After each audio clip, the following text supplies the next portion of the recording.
guys, Merry Christmas! So, gawa tayo guys ng fruit salad. O, ito na nga guys, gumawa ako ng fruit salad guys. Minsan lang naman tayo guys, makakain ba? Pag may okasyon lang, di ba? So, kain naman tayo guys, paminsan-minsan. Huwag lang lagi-lagi matamis guys, di ba?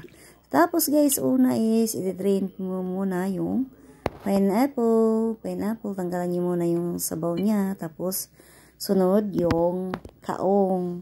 So, i-drain nyo rin mga guys. Tapos, maghanda na kayo ng lalagyanan nyo, yung bowl na malaki.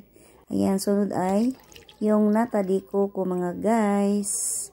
So, ayan na nga guys. Tapos, ilagay mo yung all-purpose sa bowl.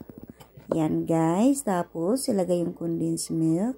So, parang sobrang tamis na nga yung, hindi ko natikman masyado. At pagkatapos, guys, imikros-mikros nyo mga guys. So, ayan na, mikros-mikros na nga mga guys. At pagkatapos mikros-mikros, ilagay nyo yung pineapple mga guys. So, tapos mix-mix again. O, diba? Tapos mga guys, ang isunod mo ay yung kaong. Ayan, masarap talaga pag mayroong kaong at saka natadiko ko yan. Tapos, yung parang may kulay-kulay. Tapos, guys, yung apple, ayan. Hindi ko naayos na paghiwa, guys. Nagmamadali na ako, mga guys. May pahaba, may paano. Basta nahiwa na, guys. Okay na yung nguyain nyo ng maigi, guys. Tapos, guys, yung yung cheese.